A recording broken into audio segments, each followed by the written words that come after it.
Students, કેમ છો? હું દીપક બોગરા ફરી એક વખત આપ સર્વેનું સ્વાગત કરું છું. સ્ટુડન્ટ્સ, લાસ્ટ લેક્ચરમાં આપણે કેમિસ્ટ્રી સબ્જેક્ટમાં જે આપણું સ્ટાન્ડર્ડ 11 નું સ્ટેટ ઓફ મેટર ચેપ્ટર હતું, કે દ્રવ્ય અવસ્થાઓ, એમાં વાયુ અવસ્થા સુધીના બધા ઇમ્પોર્ટન્ટ કન્સેપ્ટ પૂરા કરેલા હતા. ઓકે, આજે જે આપણે વાત કરવાની છે તે પ્રવાહીની પ્રોપર્ટીઝ, પ્રવાહીના ગુણધર્મો વિશે વાત કરવાના છે. એમાં પણ જે ખાસ મેઇન ગુણધર્મો છે એના પર ખાસ ફોકસ કરીશું. ક્લિયર? તો ગાઈસ, આજે સ્ટાર્ટ કરીએ છીએ આપણે પ્રવાહીના ગુણધર્મો વિશે વાત કરીશું આજે. ક્લિયર?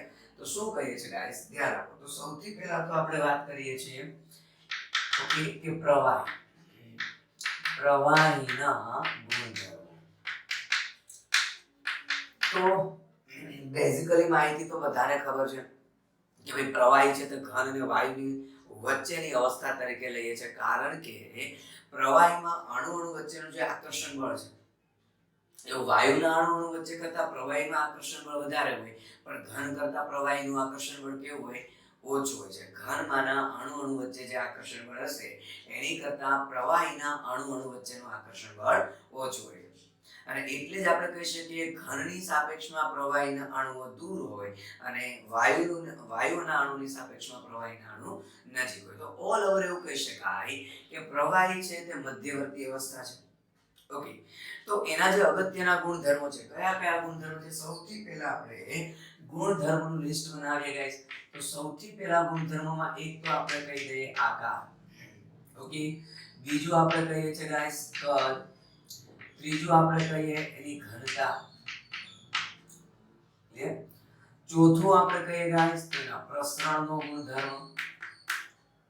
ઓકે, પ્રવાહીના પ્રસરણ ગુણધર્મ.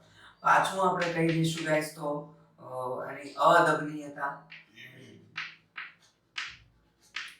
અદબનીયતાનો ગુણધર્મ. છઠ્ઠું આપણે કહી દઈએ બાષ્પીભવન. ઓકે, સાતમું આપણે કહીશું તો કે બાષ્પ દબાણ. આઠમું આપણે કહીશું તો સરફેસ ટેન્શન મીન્સ કે પૃષ્ઠ તાણ. અને લાસ્ટ જો આપણે કહી દઈએ ગાઈસ તો વિસ્કોસિટી મીન્સ કે સ્નિગ્ધતા. તો ગાઈસ, એમાં કોમન એન્ટ્રાન્સની દ્રષ્ટિએ ખાસ અગત્યના જો વાત કરવાનો પ્રયત્ન કરીએ તો આપણે છેલ્લા 4 ગુણધર્મો પર ખાસ ફોકસ કરીશું. ઓકે, છેલ્લા 4 ગુણધર્મ આપણા કોમન એન્ટ્રન્સ માટે ખૂબ અગત્યના છે ગાઈસ. ઓકે, તો ઉપરના ગુણધર્મો પર ખાલી ઉપર છેલ્લી વાત કરી દઈએ કે ભાઈ આકાર તો બધાને ખબર છે કે પ્રવાહીના અણુઓ છે, મીન્સ કે પ્રવાહીને જે પાત્રમાં ભરીએ પાત્રનો આકાર ધારણ કરે. ઓકે, એને પોતાનો કોઈ ચોક્કસ આકાર હોતો નથી, કારણ કે પ્રવાહી પ્રસરણનો ગુણધર્મ ધરાવે છે. તો એવું પણ કહી શકાય વહનશીલતાનો ગુણધર્મ ધરાવે છે. અને વહનશીલતાના ગુણધર્મને લીધે જ પ્રવાહી જે તે પાત્રને બંધ બેસતો આકાર પ્રાપ્ત કરી લે છે. કદની વાત કરીએ તો આપણે ખબર છે કે પ્રવાહીને પોતાનું ચોક્કસ કદ હોય છે.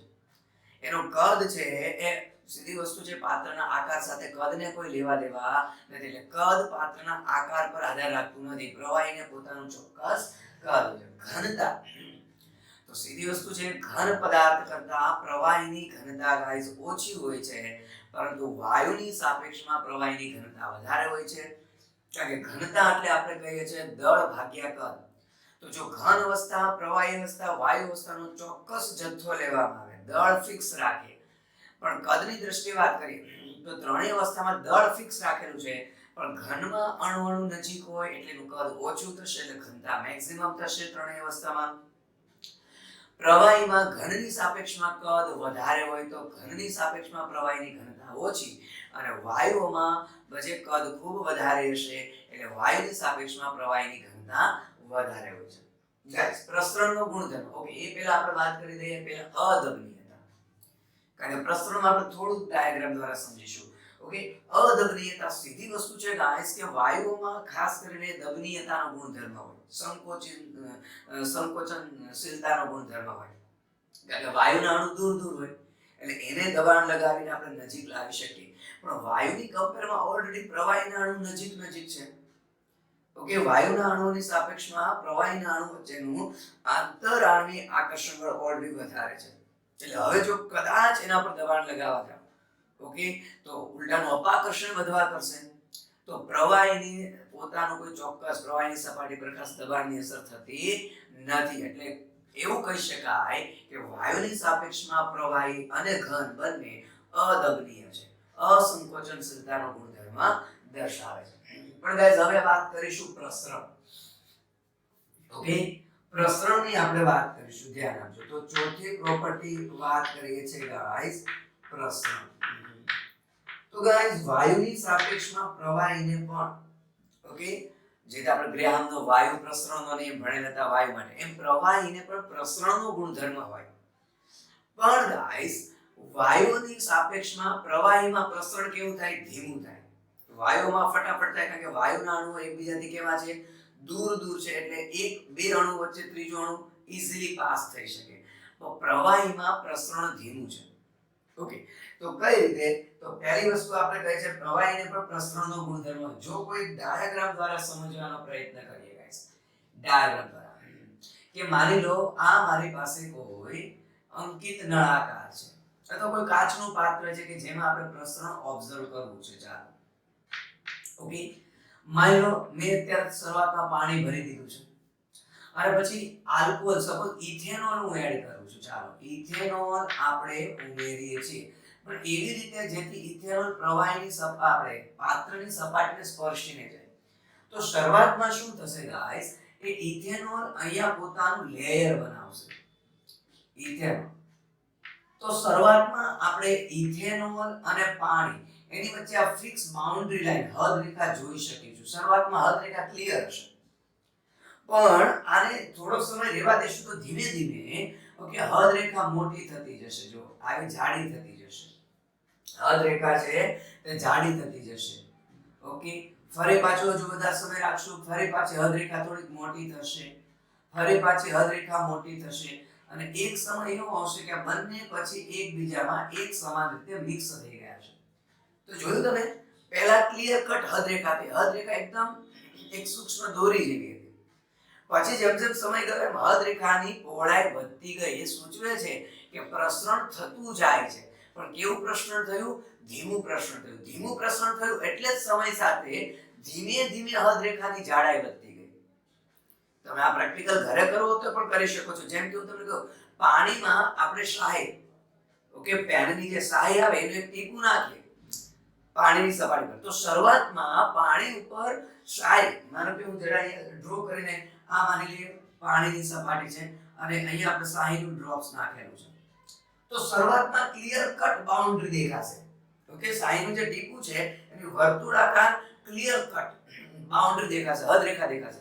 પણ થોડો થોડો સમય જશે એમ ધીમે ધીમે જોજો એ બાઉન્ડરી લાઈન વિખાતી જશે. મીન્સ કે શાહીનું ટીપું છે તે પ્રસરણ પામતું જશે પ્રવાહીમાં. તો ઓલ ઓવર કહેવાનો મતલબ એવો છે તો પ્રવાહીમાં પ્રસરણ થયું ખરા, પણ ધીમું થયું. એનું કારણ શું? તો ખાસ નોટ કરીશું ગાઈસ.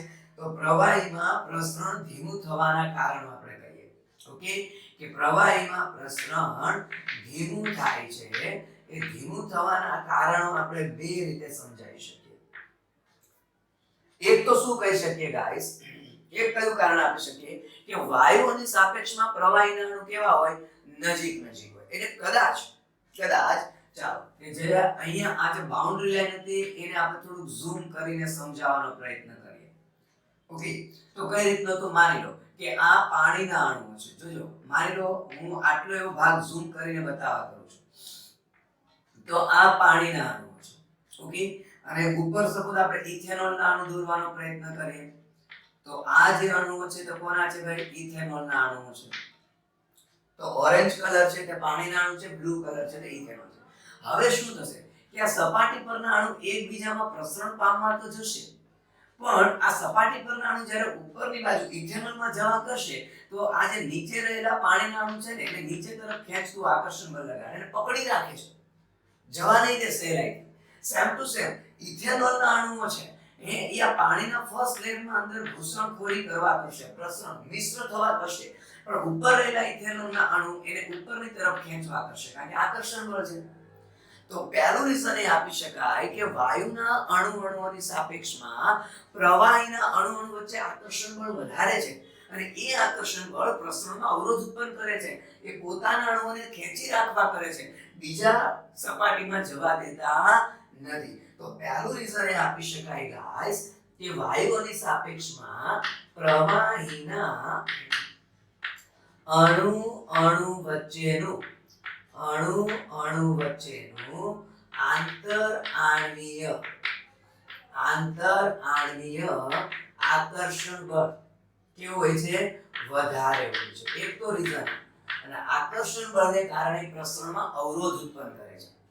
બીજું રીઝન શું ગાઈસ? ચાલો બીજું રીઝન કે માની લો કે સપાટીના નીચેની સપાટી છે એનું ઉપરવાળા પર આકર્ષણ બળ કદાચ ઘટી ગયું માની લઈએ. તો હવે આ સપાટી મીન્સ કે પાણીની ઉપરની સપાટીના અણુ છે તે ઇથેનોલમાં પ્રસરણ પામવા જશે. પણ થશે એવું ઓકે ઇથેનોલ ને અણુ વચ્ચે તો આકર્ષણ બળ વધારે છે, અંતર ઓછું છે વાયુની સાપેક્ષમાં. તો વાયુની સાપેક્ષમાં અહીંયા અંતર ઓછું છે. જો ફરી ડ્રો કરવા કરીએ, માની લો ઇથેનોલનો અણુ, આ પાણીનો અણુ. તો પાણીનો અણુ અહીંયા પ્રસરણ પામવા કરશે ખરો, પણ થશે એવું જેવો પ્રસરણ પામવા જશે તે કોઈકને કોઈક અણુ સાથે અથડામણ કરી દેશે. કોઈકને કોઈક અણુ સાથે શું કરશે? અથડામણ કરશે. તો અથડામણ એ પ્રસરણમાં અવરોધ ઉત્પન્ન કરશે. જ્યારે વાયુમાં તો અણુ વચ્ચે જગ્યા વધારે છે, તો બે અણુ વચ્ચે જગ્યા વધારે હોય તો ત્રીજો અણુ ઈઝીલી બંનેની વચ્ચે આવી જાય. તો વાયુમાં અથડામણનો પ્રશ્ન ખાસ નથી રહેતો જેવો પ્રવાહીમાં છે. તો બીજું રીઝન આપણે એવું કહી શકીએ કે પ્રવાહીના અણુઓ વચ્ચેની અથડામણ. ઓકે, તો આંતરાણ્વીય આકર્ષણ બળ અને અથડામણ બંને પ્રસરણમાં અવરોધ ઉત્પન્ન કરે છે. એટલે વાયુ કરતા પ્રવાહીમાં પ્રસરણ કેવું થાય? ધીમું. તો આ બે રીઝન છે ગાઈસ. ઓકે, ચાલો તો તાપમાનની શું અસર થશે એના ઉપર વાત કરીએ. કે પ્રવાહીના પ્રસરણ પર તાપમાનની, તો આ આપણે અગત્યનું છે ભાઈ. તો સીધી વસ્તુ છે, ગેસ કરો જોઈ ગાઈસ. તો જેમ જેમ તાપમાન વધશે એમ પ્રવાહીના અણુ વચ્ચેનું આકર્ષણ બળ તૂટે. ઓકે, અને આકર્ષણ બળ તૂટે તો અણુઓ દૂર જવા કરે.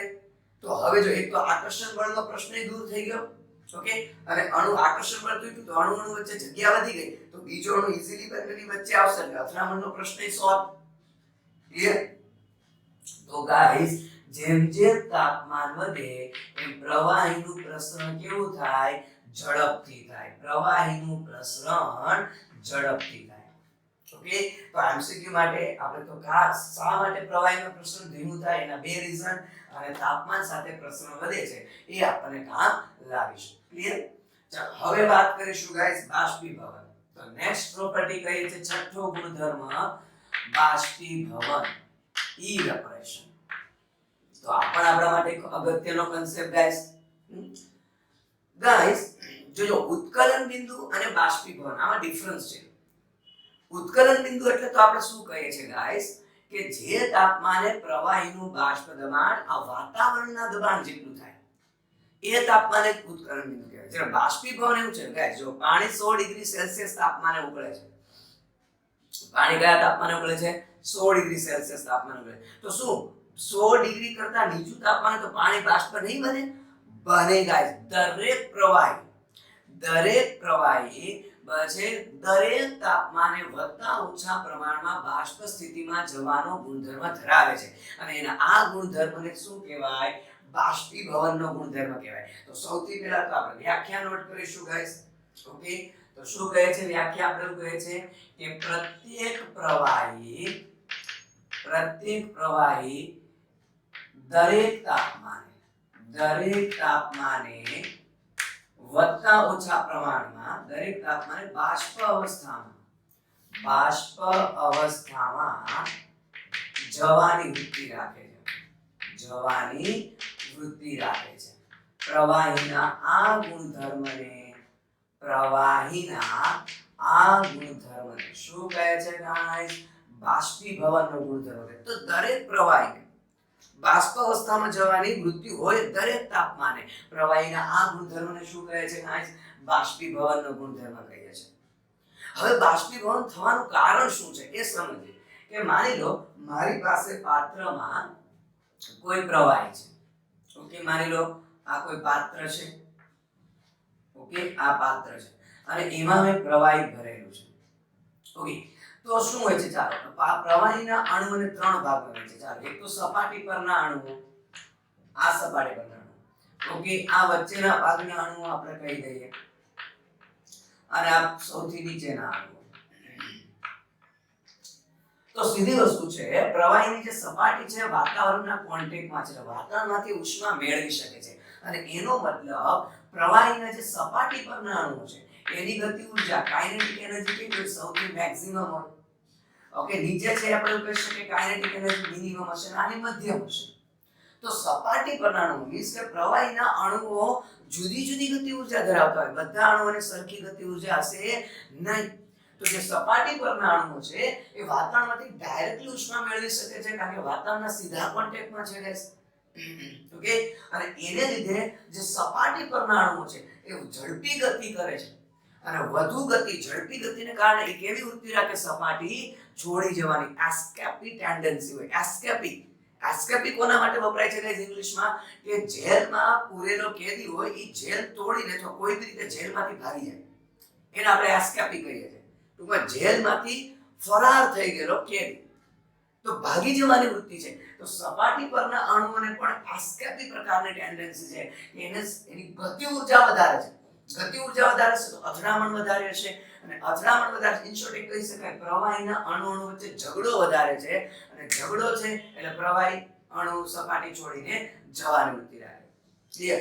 તો આ અણુની ગતિ ઊર્જા, સપાટી પરના અણુઓની ગતિ ઊર્જા વધારે છે, એટલે સપાટી પરના અણુઓ છે તે સપાટી છોડી જવાની વૃત્તિ રાખે છે, અને આ સપાટી છોડી જવાની વૃત્તિને લીધે જ પ્રવાહીને કયો ગુણધર્મ હોય ગાઈસ? બાષ્પીભવનનો ગુણધર્મ હોય. પણ તમે વિચારો ગાઈસ કે હવે માની લો કે આ સપાટી પરના અણુઓ નીકળી ગયા, ઇન શોર્ટ વધુ ગતિ ઊર્જા ધરાવતા અણુઓ નીકળી ગયા. આપણને ખબર છે ગતિ ઊર્જા તાપમાનને સમપ્રમાણમાં છે, જેટલી ગતિ ઊર્જા વધારે અથડામણ વધારે એટલું તાપમાન વધારે. પણ હવે ઊંચી ગતિ ઊર્જા ધરાવતા અણુઓ તો ચાલ્યા ગયા, તો હવે પ્રવાહીમાં કેવા અણુ વધ્યા? મધ્યમ ગતિ ઊર્જા ધરાવતા અણુ કે નીચી ગતિ ઊર્જા ધરાવતા અણુ? એને લીધે ગાઈસ નોટ કરજો, બાષ્પીભવનને લીધે પ્રવાહી હંમેશા ઠંડુ પડે, પ્રવાહીનું તાપમાન ઘટે એનું કારણ આ છે. ઓકે, કારણ કે બાષ્પીભવનને લીધે ઊંચી ગતિ ઊર્જાવાળા અણુ તો ચાલ્યા ગયા. ઓકે, કે જેને લીધે તાપમાન વધતું હતું એવા અણુ તો ચાલ્યા ગયા. હવે ખાલી મધ્યમ કે નીચી ગતિ ઊર્જાવાળા અણુ છે ગાઈસ, તો ઓબ્વિયસલી છે પ્રવાહીનું તાપમાન ઘટશે. તો નોટ કરજો ગાઈસ કે આપણે ખાસ આ પોઈન્ટ કહીએ છીએ એમસીક્યુ માટે કે બાષ્પીભવનને લીધે પ્રવાહીનું તાપમાન ઘટે છે ગાઈસ. પ્રવાહીનું તાપમાન ઘટે, ઇન શોર્ટ એવું કહી શકાય પ્રવાહી ઠંડુ પડે છે. ગાઈસ તમે અનુભવો છો ઉનાળામાં ઘણી વખત ટાંકીનું પાણી પણ ગરમ થઈ જાય છે, નળમાંથી આવતું પાણી પણ ગરમ હોય. તો હવે શું કરીએ? આપણે એની બાલદી ભરી રાખીએ. ઓકે, એક બાલદી ભરી રાખેલી છે, શરૂઆતમાં હજી બાલદી ભરેલી છે, આપણે ગરમ પાણી લાગશે. ઓકે, પણ એને એકાદ કલાક સુધી રહેવા દો, અને પછી પાણી અડજો, ઠંડુ થઈ ગયું હશે, આપણે ઠંડુ લાગશે પહેલાની સાપેક્ષમાં. કારણ આ તો છે બાષ્પીભવન. પણ ગાઈસ પ્રવાહીનું તાપમાન ઘટે, એ પ્રવાહી ઠંડુ પડે, પણ બાષ્પીભવનને લીધે જેટલા બાષ્પના અણુ વાતાવરણમાં ભળે એટલે વાતાવરણમાં અણુઓની સંખ્યા વધે છે, વાતાવરણમાં અથડામણ વધે છે, વાતાવરણનું તાપમાન વધે. એટલે તો ગાઈસ ધુમ્મસ આવે ત્યારે આપણને ગરમી થાય છે. ધુમ્મસ આવે ત્યારે આપણે કહીએ ને કે આજે ધુમ્મસ આવે છે, આજે બહુ ગરમી પડવાની છે, કારણ કે ધુમ્મસમાં બાષ્પના અણુઓ છે એક પ્રકારે કહીએ તો વાતાવરણમાં અણુઓની સંખ્યા વધી તો એને અથડામણ પણ વધે, અને અથડામણ વધે તો તાપમાન વધે ગાય. તો બાષ્પીભવનને લીધે પ્રવાહીનું તાપમાન ઘટે છે, પરંતુ વાતાવરણનું તાપમાન શું થાય છે? વાતાવરણનું તાપમાન વધે છે, તો વાતાવરણ ગરમ બને છે ગાઈસ. ક્લિયર? ચાલો હવે બાષ્પીભવનને અસર કરતા પરિબળોની વાત કરીએ. તો બાષ્પીભવનને અસર કરતા પરિબળો. Clear guys? પહેલું પરિબળ કયું છે? તાપમાન. ઓકે, તાપમાન. સીધી વસ્તુ છે, જેટલું તાપમાન વધશે, ઓકે, મારો પ્રવાહી ઓરડાના તાપમાન કરતા જેટલું તાપમાન વધારતા જશો, વધુ ને વધુ બાષ્પમાં જશે, કારણ કે તાપમાન વધશે તો વધારે ને વધારે અણુઓની ગતિ ઊર્જા વધશે, વધુ અથડામણ થશે, વધુ અણુઓ સપાટી છોડીને જતા રહેશે. તો તાપમાન વધે એમ બાષ્પીભવન શું થતું જશે ગાઈસ? વધતું જશે. બાષ્પીભવનનો વેગ વધે. ક્લિયર? જો બીજું પરિબળ કહીએ ગાઈસ તો પ્રવાહીનો પ્રકાર. અલ્ટિમેટલી પ્રવાહીના અણુ વચ્ચેનું આંતરાણુય આકર્ષણ બળ. તો આપણે કહીએ છીએ આંતર આણ્વીય આકર્ષણ બળ. પ્રવાહીનો પ્રકાર મીન્સ કે કોઈ એવું પ્રવાહી હોય કે જેમાં અણુ વચ્ચે આકર્ષણ બળ વધારે છે. ઓકે, તો એનું બાષ્પીભવનમાં ઇઝીલી જઈ શકે નહીં. કે જેમ કે કેરોસીન અને પાણીની કમ્પેર કરીએ તો આપણે બધાને ખબર છે પાણીમાં હાઇડ્રોજન બંધ છે, આંતરઆણ્વીય હાઇડ્રોજન બંધ. એટલે પાણીના એક અણુને બીજા અણુએ પકડી રાખેલો છે, ઇઝીલી બાષ્પમાં જવા નહીં દે. ઇથેનોલની આપણે કમ્પેરમાં, આલ્કોહોલ કે પેટ્રોલની કમ્પેરમાં આલ્કોહોલમાં હાઇડ્રોજન બંધ છે ખરો, પણ પાણી જેટલો પ્રબળ નથી. એટલે તો આલ્કોહોલને ખુલ્લું ન રખાય, ઉડી જાય. પેટ્રોલને ખુલ્લું ન રખાય, ઉડી જાય. તો પેટ્રોલ છે, બેન્ઝીન છે, એસિટોન છે, કેરોસીન છે, એમાં સિમ્પલ નિર્બળ વાંડરવાસ આકર્ષણ બળ હોય છે ગાઈસ. અને એટલે જો એને વાતાવરણમાં ખુલ્લા રાખીએ તો સપાટી છોડીને શું થાય? ચાલ્યા જાય. તો સીધી વસ્તુ છે ગાઈસ કે જેટલું આંતર આણ્વીય આકર્ષણ બળ ઓછું એટલું બાષ્પીભવન કેવું થશે? વધારે. કે પ્રવાહીના અણુ વચ્ચેનું આકર્ષણ બળ ઓછું એટલું અણુઓ ઇઝીલી સપાટી છોડીને જશે ગાઈસ, બાષ્પીભવન વધારે થશે. ઓકે, અને ત્રીજું કહીએ ગાઈસ સંપર્ક સપાટીનું ક્ષેત્રફળ. સંપર્ક સપાટીનું ક્ષેત્રફળ. તો સીધી વસ્તુ છે, હું આટલી સપાટી વાળા પાત્રમાં 1 લીટર પાણી રાખું અથવા હજુ એની કરતા મોટી સપાટી હોય, સાથે સાથે ગ્લાસમાં પાણી રાખીએ અને આપણે ડીશ થાળીમાં પાણી રાખી દે, એટલું જ પાણી ગ્લાસ અને થાળીમાં રાખેલું પાણી સરખું જ છે માની લો, પણ થાળીમાં સપાટી મોટી છે એટલે એક સાથે વચ્ચે વાતાવરણના કોન્ટેક્ટમાં આવતા અણુઓની સંખ્યા વધે.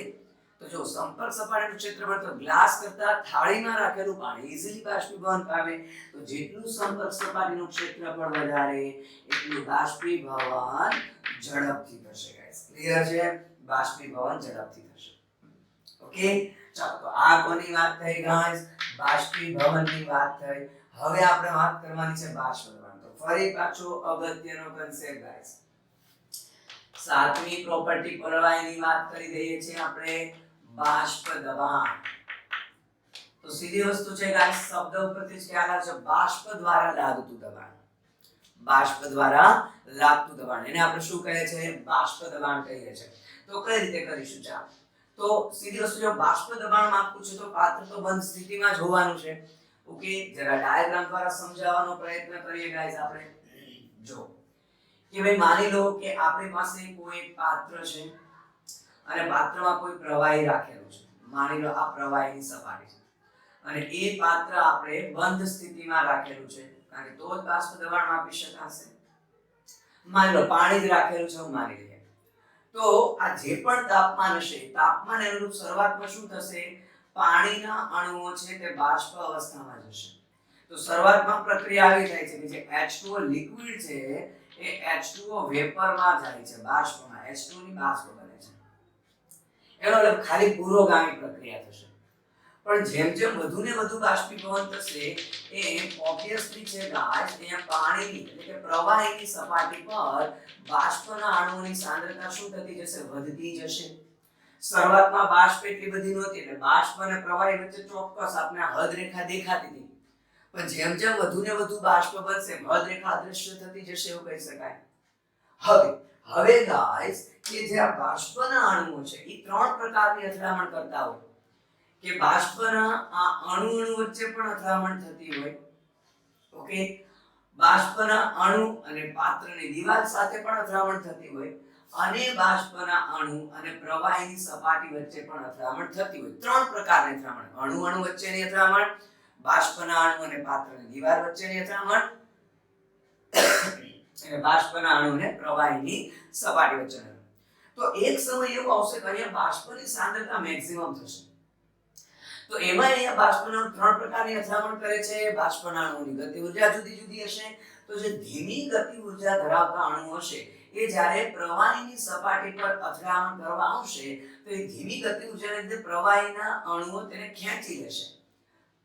ઓકે, ત્યાં માની લો આ અણુ ધીમી ગતિ ઊર્જા ધરાવે છે, તો ધીમી ગતિ ઊર્જા ધરાવતો અણુ જ્યારે સપાટી સાથે પ્રવાહીની સપાટી સાથે અથડાવા માટે નજીક આવશે તો શું થશે ગાઈસ?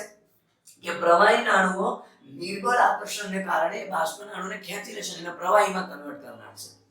એનો મતલબ હવે શું થાય છે ગાઈસ કે હવે જેટલા પ્રવાહી પાણીના અણુ બાષ્પમાં રૂપાંતર થાય છે એટલા જ બાષ્પના અણુ ક્યાં જાય છે પ્રવાહી પાણી એટલે કે શરૂઆતમાં ખાલી પુરોગામી જ પ્રક્રિયા હતી હવે પ્રતિગામી પણ પ્રક્રિયા થાય તો પ્રવાહીમાંથી બાષ્પ બને છે એને આપણે બાષ્પીભવન તબક્કો કહીએ છીએ બાષ્પીભવન અને બાષ્પમાંથી પ્રવાહી બને છે એને આપણે પ્રવાહીકરણ કહીએ છીએ એનો મતલબ હવે જેટલું બાષ્પીભવન થાય છે સામે એટલું જ પ્રવાહીકરણ થાય છે ગતિશીલ સંતુલન સ્થપાય છે અને આ ગતિશીલ સંતુલન સ્થપાય ત્યારે બાષ્પના અણુઓ દ્વારા સપાટી પર પ્રવાહીની સપાટી પર જે દબાણ લાગશે એ દબાણને આપણે શું કહીએ છીએ બાષ્પ દબાણ તો સિમ્પલ કહી શકીએ બાષ્પ દ્વારા લાગતું દબાણ પણ કઈ પરિસ્થિતિમાં કે જ્યારે એની પ્રવાહી અને બાષ્પ અવસ્થા વચ્ચે શું હોય સંતુલન હોય તો ડેફિનેશન લખીએ છીએ ગાઈસ સૌથી પહેલા કે બાષ્પ દબાણ કોને કહીશું ગાઈસ કે જ્યારે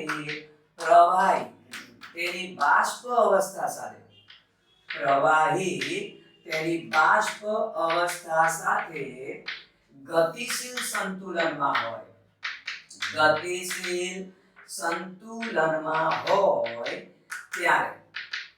ત્યારે બાષ્પના અણુઓ દ્વારા પ્રવાહીની સપાટી પર લાગતા દબાણને શું કહેવાય ગાઈસ બાષ્પ દબાણ કહે છે શું કહેશું આપણે બાષ્પ દબાણ કે પ્રવાહી તેની બાષ્પ અવસ્થા સાથે ગતિશીલ સંતુલનમાં હોય ત્યારે બાષ્પના અણુઓ દ્વારા સપાટી પર જે દબાણ લાગે એને શું કહે છે બાષ્પ દબાણ કહીએ છીએ ક્લિયર ગાઈસ એ પેલા અહીંયા પણ ફરી એક વખત બાષ્પીભવનની વાત કરવાની રહી કે ઉત્કલન બિંદુ રિલેટેડ એનસીઈઆરટી બુકમાં આ ટોપિકમાં આપેલું છે નો ડાઉટ મેં અત્યારે કવર કરેલું નથી કારણ કે ઉત્કલન બિંદુ રિલેટેડ જે વાત છે કે ઊંચા પર્વતો પર પ્રવાહીનું ઉત્કલન બિંદુ ઘટે ઊંચા પર્વતો પર પ્રેશર કુકરમાં ખોરાક શા માટે રાંધે ઓકે હોસ્પિટલોમાં જે મીન્સ કે સાધનકીય સામગ્રી હોય ઓપરેશન માટેની સર્જિકલ ઇક્વિપમેન્ટ્સ સર્જિકલ સાધનો હોય એને ઓટોક્લેવમાં ઓકે વાતાવરણના દબાણની સાપેક્ષમાં વધુ દબાણ રાખીને જંતુ મુક્ત કરી શકાય તો આ ટોપિક ઓલરેડી દ્રાવણો ચેપ્ટરમાં ગાઈસ આવે છે અને એમાં આપણે ડિસ્કસ કરવાના છીએ એટલા માટે મેં અહીંયા એનું ડિસ્કસ કરેલું નથી ખાલી મેં બાષ્પીભવન વિશે જ વાત કરેલી છે ક્લિયર પણ એનસીઈઆરટી માં જો તમે જોશો તો ગાઈસ અહીંયા એક શોર્ટમાં ટૂંકમાં ડિસ્કશન આ ટોપિકમાં છે ઓકે મેં અત્યારે કરેલું નથી ગાઈસ તો ફરીથી આપણે બાષ્પ દબાણમાં આવી જઈએ તો આપણે બાષ્પ દબાણ એવું કીધું બાષ્પ દ્વારા લાગતું દબાણ એને આપણે કહીએ છીએ બાષ્પ દબાણ ક્લિયર તો શરત એ છે કે બંને વચ્ચે શું હોવું જોઈએ ગતિશીલ સંતુલન હોવું જોઈએ ચલો બાષ્પ દબાણને અસર કરતા પરિબળોની વાત કરી દઈએ જો તો બાષ્પ દબાણને અસર કરતા પરિબળોની વાત કરીએ તો એક તો ફરીથી આપણે કહીએ તાપમાન તો સીધી વસ્તુ છે જેટલું તાપમાન વધશે એટલા વધુ ને વધુ પ્રવાહીના અણુઓ બાષ્પ સ્થિતિમાં જશે અને જેટલા અણુઓ વધુ બાષ્પ સ્થિતિમાં જશે એટલું બાષ્પ દબાણ પણ શું થશે વધશે ઓકે તો બાષ્પ દબાણ શું થશે વધશે જેટલું વધુ બાષ્પ તાપમાન વધશે એટલું બાષ્પ દબાણ વધશે બીજું આપણે કહે છે ફરી આ કે પ્રવાહીનો પ્રકાર અલ્ટિમેટલી આંતરઆણ્વીય આકર્ષણ બળ જેટલું પ્રવાહીના અણુ વચ્ચે આંતરઆણ્વીય આકર્ષણ બળ વધારે છે એટલા અણુઓની બાષ્પ સ્થિતિમાં જવાની વૃત્તિ ઓછી અને જો અણુઓ ઓછી સંખ્યામાં બાષ્પ સ્થિતિમાં જશે તો બાષ્પ દબાણ પણ કેવું હશે ઓછું એટલે આપણે ફરી પ્રવાહીનો પ્રકાર અથવા તો આપણે કહી શકીએ ગાઈસ આંતરઆણ્વીય આકર્ષણ બળ આંતરઆણ્વીય આકર્ષણ બળ તો જેટલું ગાઈસ આંતરઆણ્વીય આકર્ષણ બળ વધારે એટલું બાષ્પ દબાણ કેવું ગાઈસ ઓછું બાષ્પ દબાણ કેવું થશે ઓછું થશે ક્લિયર તો બસ બાષ્પ દબાણમાં આપણે આટલા જ પોઈન્ટની વાત કરીએ ગાઈસ હવે જે આપણે વાત કરવાનું છે તો છેલ્લા બે ગુણધર્મો છે પૃષ્ઠતાણ અને સ્નિગ્ધતા તો ગાઈસ પૃષ્ઠતાણ અને સ્નિગ્ધતા એ આપણા એમસીક્યુ માટે ઘણા અગત્યના છે ઓકે એના ઉપર જો આપણે ડિસ્કસ કરી રહીએ પૃષ્ઠતાણ અને સ્નિગ્ધતા તો લાસ્ટ બે પ્રોપર્ટી બાકી રહી છે ગાઈસ જો કે જનરલી પ્રવાહીના ગુણધર્મોમાંથી એમસીક્યુ આવે છે તો આ પરિબળો કે કયા પરિબળો પર આધાર રાખે છે કે તાપમાનમાં ચેન્જ થતા બાષ્પીભવન કે બાષ્પ દબાણ કે પૃષ્ઠતાણ કે સ્નિગ્ધતામાં શું ફેર પડે? તો અત્યાર સુધીમાં એમસીક્યુ આવે છે તો એ ટોપિક પર જ આવેલા છે.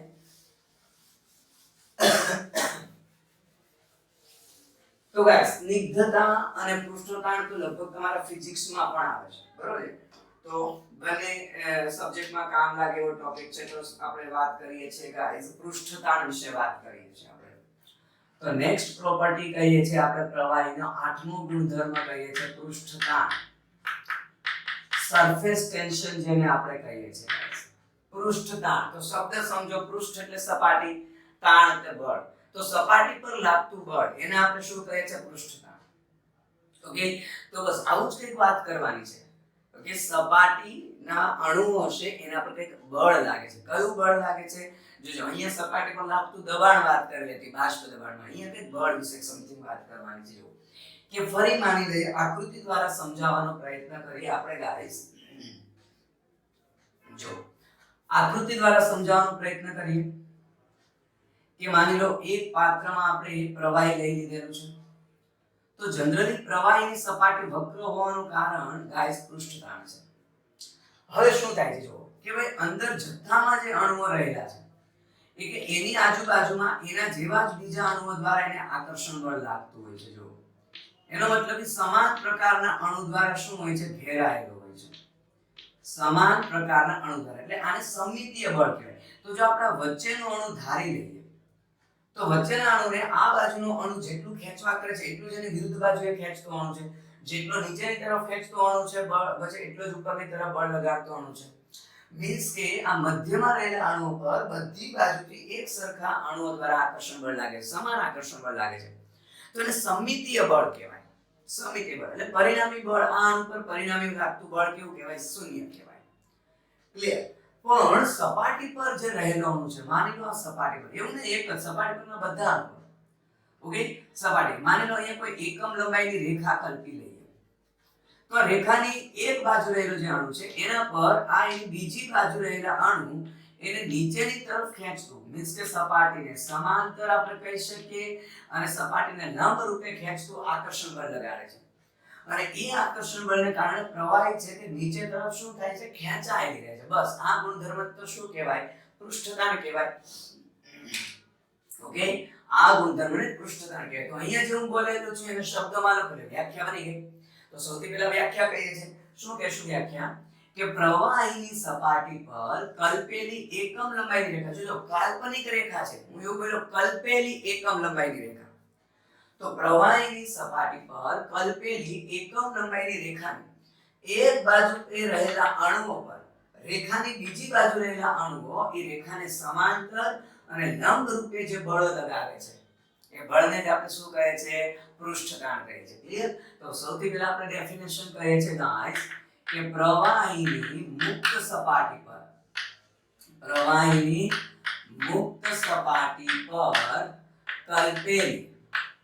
કલ્પેલી એકમ લંબાઈની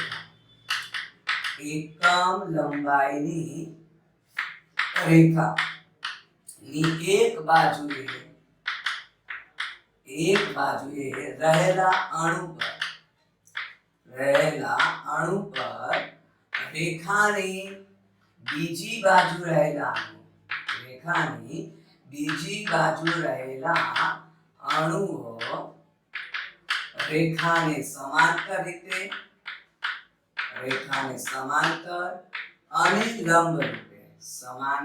અને લંબ રૂપે ઓકે બળ ઉત્પન્ન કરે છે.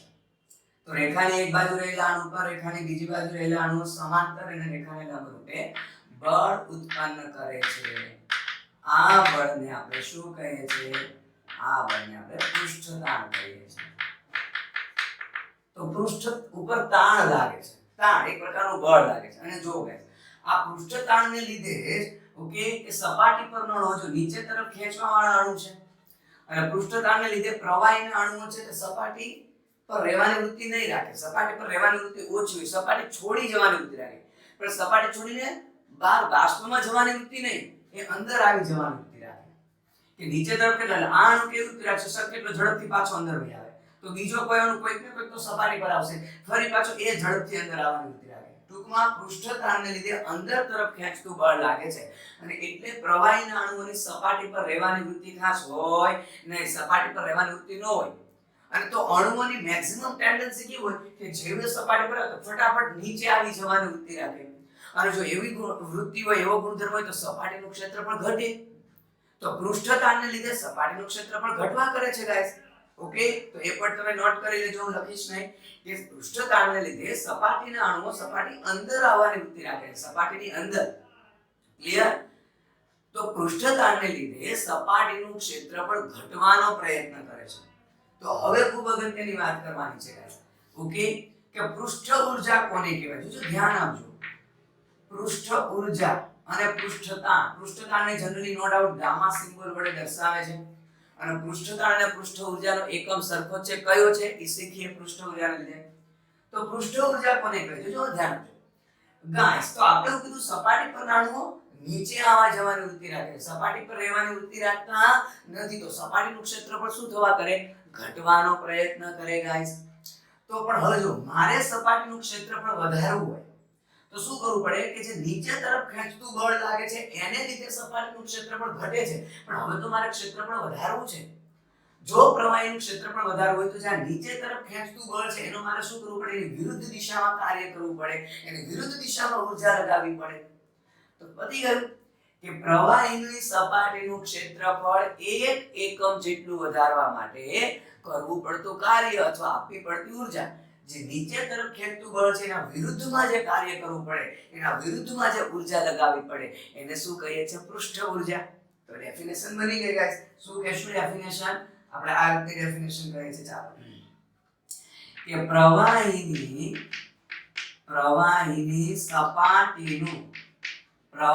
સપાટીનું ક્ષેત્રફળ 1 એકમ જેટલું વધારવા માટે 1 એકમ જેટલું વધારવા માટે ઓકે કરવું પડતું કાર્ય અથવા તો આપણે કહીએ છીએ એક પ્રકારની ઊર્જા. આ ઊર્જાને શું કહે છે? પૃષ્ઠ ઊર્જા. કે અંદરની તરફ ખેંચતું જે આકર્ષણ બળ છે એની વિરુદ્ધ દિશામાં આપણે શું કરવું પડે છે? કાર્ય કરવું પડે છે. કેટલું ક્ષેત્રફળ વધારવા? એકમ ક્ષેત્રફળ. તો જો ગાઈસ, હું પૃષ્ઠ ઊર્જાને આ રીતે લખી શકું કે પૃષ્ઠ ઊર્જા એટલે આપણે કહે છે કરવું પડતું કાર્ય. કોના માટે? એકમ ક્ષેત્રફળ વધારવા માટે. તો કે ભાઈ ક્ષેત્રફળ, કાર્ય પ્રતિ ક્ષેત્રફળ કહી દઈએ આપણે કે પ્રવાહીનું સપાટીનું ક્ષેત્રફળ 1 એકમ જેટલું વધારવું હોય તો આપવું પડતું કાર્ય અથવા ઊર્જા. પણ જો કાર્ય એટલે તો આપણે ખબર છે બળ ગુણ્યા સ્થાનાંતર, એટલે F * d ડાયરેક્ટ લખી દઈએ. અને ક્ષેત્રફળ એટલે આપણને ખબર છે L ગુણ્યા L એટલે સેન્ટીમીટર સ્ક્વેર. જો સેન્ટીમીટરમાં કહીએ તો મીટરમાં કહીએ તો મીટર સ્ક્વેર. તો બળનો એકમ ઓબ્વિયસલી છે ન્યૂટન. ઓકે, સેન્ટીમીટર લીધું છે તો હું અહીંયા ડાઇન લઈશ. ઓકે, ડિસ્ટન્સ નો એકમ સેન્ટીમીટર અપોન સેન્ટીમીટર સ્ક્વેર. તો એક ગયું તો ઓલ ઓવર ડાઇન પ્રતિ સેન્ટીમીટર. અથવા જો SI માં કહીશું તો ડાઇન એટલે ન્યૂટન * મીટર ઇન્વર્સ. તો ગાઈસ, પૃષ્ઠ ઊર્જા અને પૃષ્ઠતાણ બંનેનો એકમ ન્યૂટન પર મીટર કહીએ છીએ. પૃષ્ઠ ઊર્જા અને પૃષ્ઠતાણ બંનેનો એકમ કેવો હોય છે ગાઈસ? સરખો હોય છે. તો પ્રવાહીની સપાટીનું ક્ષેત્રફળ 1 એકમ વધારવા માટે ઓકે આ કરવું પડતું કાર્ય અથવા તો આપવી પડતી ઊર્જા એને આપણે કહે છે પૃષ્ઠ ઊર્જા. તો પૃષ્ઠતાણને લીધે પ્રવાહી શું કરશે? સપાટીનું ક્ષેત્રફળ નાનું ને નાનું કરવા કરશે. ઓકે ગાઈસ, તો બીજી વસ્તુ પૃષ્ઠતાણ ઘટનાની જો અગત્યતા અથવા તો ક્યાં ક્યાં જોવા મળે છે એની વાત કરી દઈએ તો કઈ ઘટનાઓ સમજાવી શકાય. તો પહેલી વસ્તુ ગાઈસ આપણે કહી શકીએ પૃષ્ઠતાણને લીધે જ પ્રવાહીનું ટીપું જે છે એ પ્રવાહીનું ટીપું કેવું હોય છે ગાઈસ? ગોળાકાર હોય છે. પૃષ્ઠતાણને લીધે જ પ્રવાહીનું ટીપું ગોળાકાર હોય ગાઈસ. કારણ કે કોઈ પણ ટીપું છે મીન્સ કે બધી ખુલ્લી સપાટી છે અને સપાટીનું ક્ષેત્રફળ ઘટાડવા કરે એટલે બધી બાજુથી અણુઓ અંદરની બાજુ આવવા કરે અને અંદરની બાજુ એટલે કે લોવેસ્ટ ઊર્જા, નીચામાં નીચી ઊર્જા ધરાવતી સ્થિતિ પ્રાપ્ત કરવા કરે અને એવી એક જ સરફેસ આ કન્ડિશનને સેટિસ્ફાઈ કરે છે. કઈ સરફેસ? ગોળાકાર. કે ગોળાકાર સરફેસ હોય, ગોળાકાર હોય તો જ એ આ નીચામાં નીચી ઊર્જા અથવા તો બધી બાજુથી અણુઓ અંદર આવવા કરે તો એક જ આકારની પોસિબિલિટી છે, ગોળ. તો પૃષ્ઠતાણને લીધે જે તે પ્રવાહીનું ટીપું કેવું હોય છે? ગોળ હોય છે.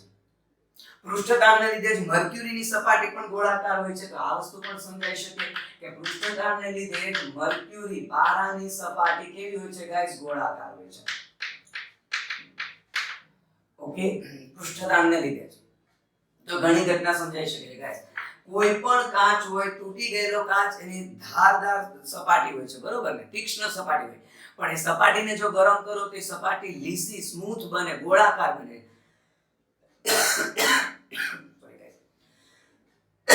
ઓકે, તો કાચને ગરમ કરવાથી તેની સપાટી ગોળાકાર બને છે. એનું કારણ પણ શું છે ગાઈસ? પૃષ્ઠતાણ. કે કાચને ગરમ કરવાથી તેની સપાટી કેવી બને છે ગાઈસ? સપાટી ગોળાકાર બને, સ્મૂથ બને, લીસી બને ગાઈસ. તો આનું કારણ પણ કોણ છે ગાઈસ? આનું કારણ પણ પૃષ્ઠતાણ છે. તો આ ઘટનાને આપણે ગાઈસ કહે છે fire polishing of glass. Okay, આને આપણે શું કહે છે? કે ફાયર પોલિશિંગ ઓફ ગ્લાસ કહીએ છીએ. Fire polishing of glass. તો કાચની સપાટી ગોળાકાર બને છે એનું કારણ પણ શું છે? પૃષ્ઠતાણ. તો પૃષ્ઠતાણ દ્વારા આપણે બધી ઘટના સમજાવી શકીએ છીએ ગાઈસ. ક્લિયર? એ જ રીતે ગાઈસ જો હવે ચોથો પોઈન્ટ જે આપણે સમજવાનો છે કે ભાઈ માની લો કોઈ કસનળી અથવા કોઈ માનો ટેસ્ટ ટ્યુબ જ કહી દઈએ છે, ચાલો, એમાં આપણે પ્રવાહી ભરેલું છે. તેની આ કસનળી છે તેમાં પ્રવાહી માનો છે તો એની સપાટી જો આ રીતની હોય છે, સપાટી આ રીતની હોય છે. અને જો આવી જ કસનળીમાં સપોઝ મર્ક્યુરી ભરેલું હોય, મર્ક્યુરી ભરેલું તો એની સપાટી આ રીતની હોય છે. મીન્સ કે આ બહારની તરફ કોન્કેવ એટલે આઈ થિંક અંતર્ગોળ અરીસો કદાચ ફિઝિક્સમાં કહો છો. તો આની સપાટી બહારની તરફ હોય, આની સપાટી અંદરની તરફ હોય. જો આ મર્ક્યુરી છે, આ આપણું કોઈ માની લો પાણી છે, પ્રવાહી. તો કેવું છે? તો આને કઈ રીતે સમજાવી શકાય? તો પહેલી વસ્તુ છે તો કોહેસિવ ફોર્સ કોને કહેવાય? Cohesive force. અને એ કોઈ adhesive force. Cohesive force, adhesive force. Clear છે? કોહેસિવ ફોર્સ એટલે શું? સમાન પ્રકારના અણુ વચ્ચેનું આકર્ષણ બળ. સાદી ભાષામાં આને કહી દઈએ ગાઈસ તો સમાન પ્રકારના અણુઓ વચ્ચેનું આકર્ષણ બળ. સમાન પ્રકારના અણુ વચ્ચેનું આકર્ષણ. એડહેસિવ ફોર્સ એટલે જુદા જુદા પ્રકારના અણુઓ વચ્ચેનું આકર્ષણ બળ. ક્લિયર? તો કોહેસિવ ફોર્સ ક્યારે કહે છે કે કોઈ એક જ પદાર્થના અણુ વચ્ચેનું આકર્ષણ બળ. એડહેસિવ ફોર્સ ક્યારે કહે છે? જુદા જુદા પ્રકારના પદાર્થના અણુ વચ્ચેનું આકર્ષણ. ક્લિયર? તો પ્રવાહીમાં શું થાય છે ગાઈસ? પ્રવાહીમાં જે એડહેસિવ ફોર્સ છે તેનું મૂલ્ય વધારે હોય. એડહેસિવ ફોર્સનું મૂલ્ય કોહેસિવ ફોર્સ કરતા વધારે હોય આ કેસમાં. અને એટલે એની સપાટી વચ્ચે બહારની તરફ છે. ઓકે, કે આમાં મીન્સ કે કસનળીની દિવાલનો અણુ અને પાણીની અથવા પ્રવાહીના અણુ વચ્ચેનું આકર્ષણ બળ એ પ્રવાહીના અણુ વચ્ચે કરતા વધારે હોય. ઓકે, એટલે સપાટી બહારની તરફ છે, બહારની તરફ કોન્કેવ બને છે. અહીંયા શું કરીએ ગાઈસ? અહીંયા એવું કહી શકાય કોહેસિવ ફોર્સ એટલે મર્ક્યુરીના અણુ વચ્ચેનું આકર્ષણ બળ એ મર્ક્યુરી અને દિવાલના અણુ વચ્ચેના આકર્ષણ બળ કરતા કેવું છે? વધારે છે. એટલે અહીંયા કોહેસિવ ફોર્સ એડહેસિવ ફોર્સ કરતા વધારે છે. તો આ પણ તમારે દિમાગમાં રાખવાનું છે કે શા માટે મર્ક્યુરીની સપાટી વચ્ચે આ રીતની ગોળ હોય, અંદરની તરફ ગોળ છે. પ્રવાહીની સપાટી શા માટે બહારની તરફ ગોળ છે? એનું કારણ છે એડહેસિવ ફોર્સ કોહેસિવ ફોર્સ વચ્ચેનો સંબંધ ગાઈસ. ક્લિયર? હજુ પણ એક કહી શકાય ગાઈસ જો કે જે પૃષ્ઠતાણ છે એનો તાપમાન સાથેનો સંબંધ. ઓકે, તો તાપમાન સાથેનો સંબંધ આપણે કહીએ તો ગાઈસ જેટલું તાપમાન વધે એટલું પૃષ્ઠતાણ શું થશે ગાઈસ? ઘટે. શા માટે? તો ફરી અગત્યનો કન્સેપ્ટ. ઓકે, શા માટે? તો કે ગાઈસ તાપમાન વધશે એમ અણુ વચ્ચેનું આકર્ષણ બળ તૂટતું જાય. જો આકર્ષણ બળ તૂટતું જશે તો અંદરની તરફ જે ખેંચાણ લાગતું હતું એ ઘટી જશે. એટલે પૃષ્ઠતાણ પણ શું થાય? ઘટે. તો તાપમાનના વધારા સાથે પૃષ્ઠતાણ ઘટે છે. જો કે પૃષ્ઠતાણને તાપમાન સાથેનો આવો રિલેશન રેફરન્સ બુકમાં આપેલો છે ગાઈસ કે અચળાંક k કહીએ છીએ, ક્રિટિકલ ટેમ્પરેચર Tc એટલે ક્રાંતિક તાપમાન, T એટલે સામાન્ય તાપમાન, ઓકે, અથવા તો જે તાપમાને તમે પૃષ્ઠતાણનું માપન કરો છો. તો critical temperature minus temperature density upon molecular mass 2/3. Eotvos નામના વૈજ્ઞાનિકે આ સૂત્ર આપેલું છે, ઇઓટવાસ. ઓકે, તો પૃષ્ઠતાણનો તાપમાન સાથે સંબંધ સમજાવવાનો ઇઓટવાસે આ સમીકરણ દ્વારા પ્રયત્ન કરેલો હતો. તો સીધી વસ્તુ છે કે જ્યારે જે તે પ્રવાહીનું ક્રાંતિક તાપમાન અને પૃષ્ઠતાણ જે તાપમાને માપો છે બંને તાપમાન સમાન થશે તો ઓબ્વિયસલી જે પૃષ્ઠતાણ કેવું થઈ જશે, 0 થઈ જશે. એનો મતલબ જ્યારે તાપમાન ક્રાંતિક તાપમાન જેટલું હોય ત્યારે પ્રવાહીનું પૃષ્ઠતાણ હશે નહીં, એવું આપણે કહી શકીએ છીએ. ક્લિયર? તો પૃષ્ઠતાણમાંથી આટલા કન્સેપ્ટ અગત્યના છે, એમસીક્યુ માટે આટલા દિમાગમાં રાખવાના છે. ક્લિયર? ઓકે, ચાલો. અને લાસ્ટ પ્રોપર્ટી આપણે વાત કરીએ છીએ ગાઈસ, સ્નિગ્ધતા. સ્નિગ્ધતા અથવા જેને આપણે ગાઈસ વિસ્કોસિટી કહીએ છીએ. તો ઓકે, પ્રવાહીનો લાસ્ટ ગુણધર્મ અને આપણે ચેપ્ટરનો પણ લાસ્ટ ગુણધર્મ છે ગાઈસ, ચેપ્ટરનો પણ લાસ્ટ ટોપિક છે સ્નિગ્ધતા. ગાઈસ આપણને ખબર છે હની, મધ હોય, કેસ્ટર ઓઇલ હોય, ઓકે, તે સાદું તેલ કહીએ, ઓકે, H2SO4 કહીએ, ગ્લિસરોલ કહીએ, એ બધાને જ્યારે આપણે માનો કે દિવાલ ઉપરથી રેડવાનો પ્રયત્ન કરીએ તો એ લોકો ધીમે ધીમે પ્રસરણ પામીને નીચે સુધી પહોંચશે. પણ એની કમ્પેરમાં માનો ઇથેનોલ કે પાણી, માનો એક મારી પાસે પાત્રમાં ગ્લિસરોલ છે અથવા તેલ છે અને એક પાત્રમાં પાણી છે. હવે બંનેને સપોઝ હું એક સાથે દિવાલ પર રાખવા કરું તો પાણી ફટાફટ નીચે આવશે, જ્યારે જે તેલ છે તે ફટાફટ નીચે નહીં આવે, ધીમે ધીમે આવશે. તો બસ પ્રવાહીના પ્રસરણમાં એમાં રહેલો એક આંતરિક અવરોધક બળ છે કે જે પ્રવાહીના પ્રસરણને અવરોધ ઉત્પન્ન કરે છે. તો એ અવરોધક બળને, એ આંતરિક અવરોધક બળના ગુણ હોવાને શું કહેવાય છે, પ્રવાહીનો સ્નિગ્ધતા. સાદી ભાષામાં જો કેવું તો કહી શકાય સ્નિગ્ધતા એટલે પ્રવાહીની ઘટ્ટતાનું માપન. જેટલું પ્રવાહી વધુ ઘટ એટલે એની સ્નિગ્ધતા વધારે, એવું સાદી ભાષામાં કહી શકીએ. તો પહેલા આપણે ઓરિજિનલ ડેફિનેશન લખીએ છીએ ગાઈસ. ડેફિનેશન આવું કહે છે કે પ્રવાહીના પ્રસરણમાં ઓકે, તેમાં એટલે કે પ્રવાહીમાં રહેલો અવરોધક બળનો ગુણધર્મ, આંતરિક અવરોધક બળનો ગુણધર્મ, આંતરિક અવરોધક બળનો ગુણધર્મ ઓકે અવરોધ ઉત્પન્ન કરે છે. કે પ્રવાહીના પ્રસરણમાં તેમાં રહેલો આંતરિક અવરોધક બળનો, સ્પર્શીય અવરોધક બળનો ગુણધર્મ. પ્રવાહીના અણુના સ્પર્શ, જો પ્રવાહીને આપણે કોઈ નાના સૂક્ષ્મ લેયરમાં ધારી લઈએ તો એના ક્રમિક લેયરો વચ્ચે છે તે એક પ્રકારનું ઘર્ષણ બળ ઉદ્ભવે છે અથવા તો અવરોધક બળ ઉદ્ભવે છે. અને એ અવરોધક બળ એ પ્રસરણમાં મીન્સ કે પ્રવાહીના જેમ જેમ એક સ્તરથી અંદરના સ્તર તરફ જશો ઓકે એમ પ્રસરણમાં તફાવત ઉદ્ભવતો જશે. તો એ કોને લીધે છે, આંતરિક અવરોધક બળના ગુણધર્મને લીધે છે. હમણાં આપણે આકૃતિ દ્વારા સમજીશું. ઓકે, તો પ્રવાહીમાં આવો આંતરિક અવરોધક બળ હોવાના ગુણધર્મને આપણે શું કહીએ છીએ, પૃષ્ઠતાણ કહીએ છીએ. કે પ્રવાહીમાં આંતરિક અવરોધક બળ હોવાના ગુણધર્મને જ પૃષ્ઠતાણ કહેવાય છે. અને અથવા મેં સિમ્પલ કીધું કે પ્રવાહીની ઘટ્ટતાનું માપન, પ્રવાહીની ઘટ્ટતાનું માપન જો સાદી ભાષામાં કહીએ તો જે પ્રવાહી ઘટ્ટ હોય અલ્ટિમેટલી એની સ્નિગ્ધતા વધારે હશે. જો પ્રવાહી ઘટ્ટ નહીં હોય બજે તો પછી એની સ્નિગ્ધતા ઓછી. જેમ કે પાણી છે તો ઘટ્ટ નથી, તેલ ઘટ્ટ છે તો તેલ વધુ સ્નિગ્ધ કહેવાય. એનો અર્થ તેલમાં આંતરિક અવરોધક બળ વધારે હોય અને અવરોધક બળ છે કે તેલ ધીમું પ્રસરણ પામે છે, પાણી ફટાફટ પ્રસરણ પામી જશે ગાઈસ. ક્લિયર છે? ઓકે, આગળ વાત કરીએ છીએ. ઓકે, તો ગાઈસ માની લો આપણે જો ડાયાગ્રામ દ્વારા સમજવાનો પ્રયત્ન કરીએ કે માની લો કોઈ આ નળી છે, કોઈ પાઇપલાઇન અથવા નળી, ઓકે, અને એમાંથી આપણે પ્રવાહી પસાર કરીએ છીએ. તો માની લો પ્રવાહી છે તે એકબીજાની અત્યંત નજીક રહેલા એવા ઘણા બધા સ્તરોનું બનેલું છે. તો પ્રવાહીને આપણે કાલ્પનિક સ્તરમાં ઓકે ધારી લઈએ. ચાલો માની લો આ પ્રવાહીનું સૌથી પહેલું સ્તર કે જે નળીના સંપર્કમાં રહેલું છે, નળીની દિવાલના સંપર્કમાં રહેલું છે. ચાલો આ પ્રવાહીની અંદરનું બીજું સ્તર, તો જે નળીથી થોડુંક દૂર છે, તમે જોઈ શકો છો આ કાલ્પનિક સ્તરો છે ગાઈસ. ઓકે, અને આ હજુ અંદરનું સ્તર. આવું આપણે ધારી લઈએ, છે જો. ઓકે, તો સીધી વસ્તુ છે ગાઈસ.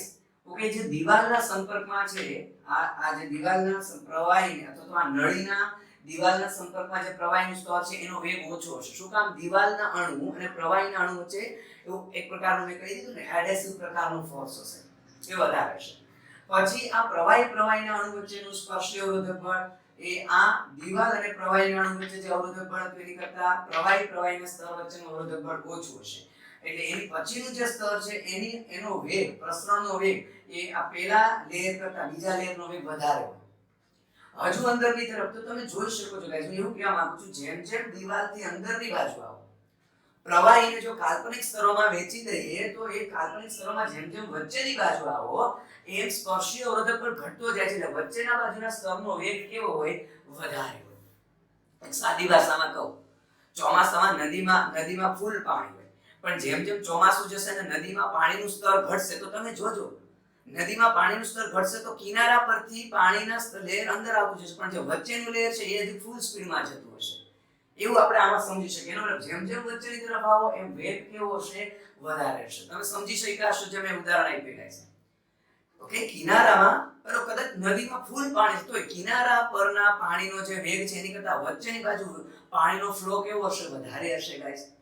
ઓકે, તો એવું કહી શકાય તો પ્રવાહીના ક્રમિક સ્તરો વચ્ચે વેગમાં તફાવત ઉદ્ભવે છે, જેને ડિગ્રેડેશન ઓફ વેલોસિટી, વેગ પ્રચલન કહેવામાં આવે છે. શું કહેવાય? વેગ પ્રચલન. તો ક્રમિક સ્તરો વચ્ચે વેગનો તફાવત ઉદ્ભવે છે. ઓકે, જો હજુ પણ આ ડાયાગ્રામને આપણે આ ક્રમિક 3 સ્તરો લઈ લઈએ. ચાલો આપણે કયા 3 સ્તરો લઈ લઈએ છીએ? માની લો આ ક્રમિક 3 સ્તરોને આપણે ધ્યાનમાં લઈએ છીએ એવું માની લો. ઓકે, તો એક સ્તર આપણે આ રીતે બતાવીએ. ચાલો, ઓકે, આ બીજું સ્તર આપણે કહીએ છીએ. ચાલો, આ બીજું સ્તર કહીએ અને આ કદાચ આપણે કહી દઈએ ત્રીજું સ્તર. આ ક્રમિક 3 સ્તરો છે.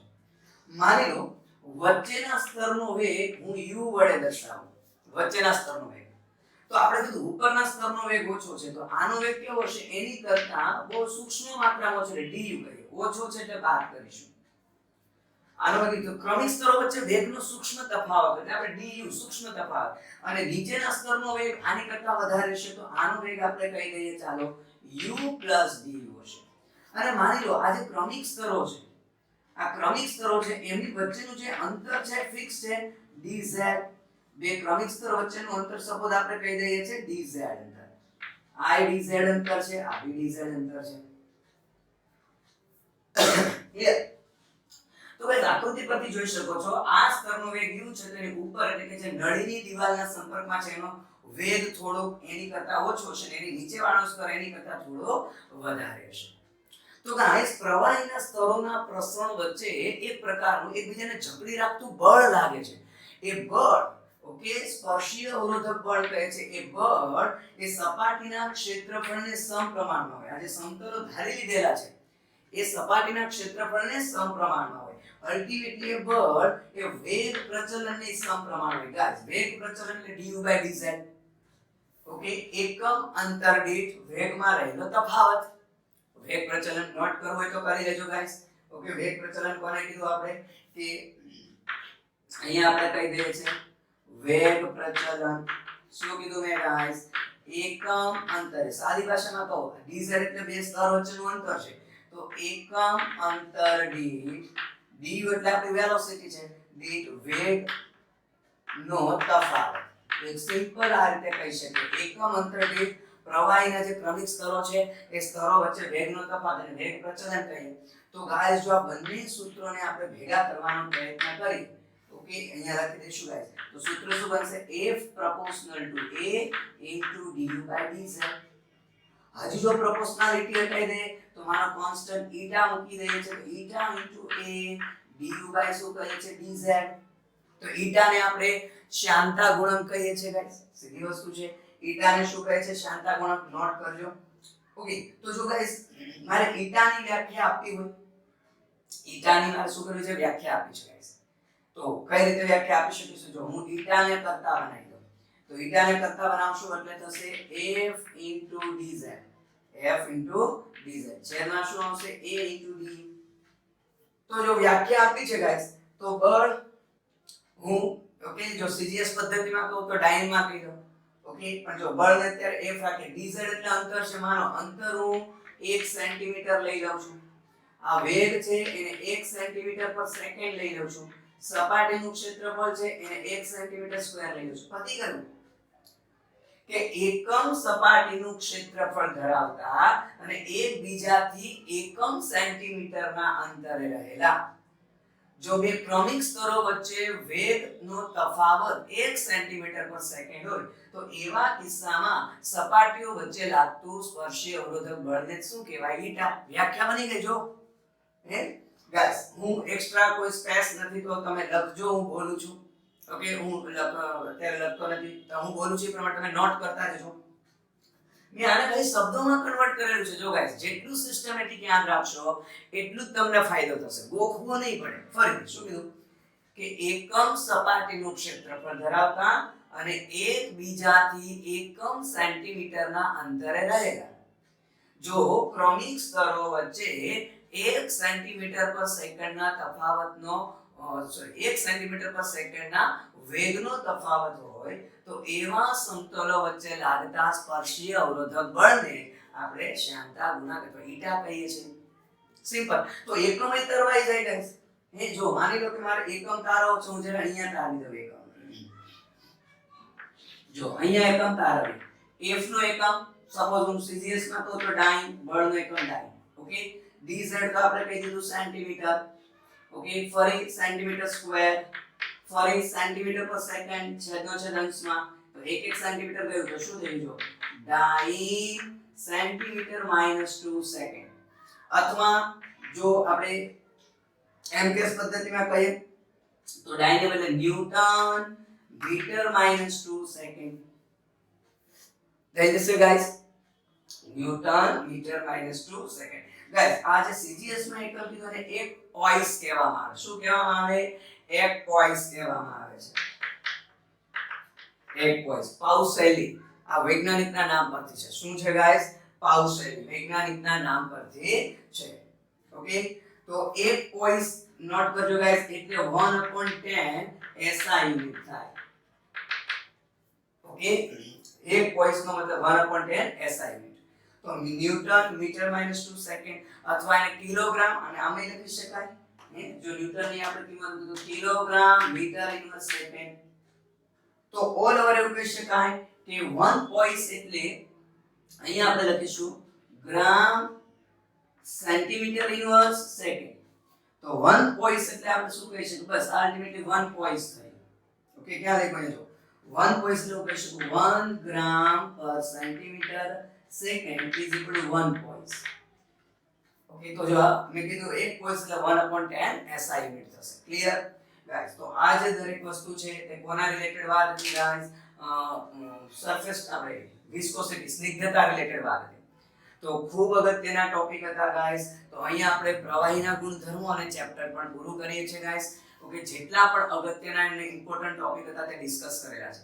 તો ગાઈસ, વ્યવસ્થિત રિવિઝન કરો. જે ટ્રીક દ્વારા જે રીતે સમજીને યાદ રાખવાનું શીખવાડેલું છે એવી રીતે યાદ રાખશો તો વારે ઘડીએ રિવિઝન નહીં કરવું પડે. અને કદાચ રિવિઝન કરવાનું રહી ગયું હશે તો પણ આપણે જે રીતે સમજાવેલી છે વસ્તુ એ રીતે જો ખાલી લોજિક લગાવવા કરશો તો પણ આઈડિયા આવી જશે. ક્લિયર? તો એમસીક્યુ સોલ્વ કરો okay. Best of luck guys.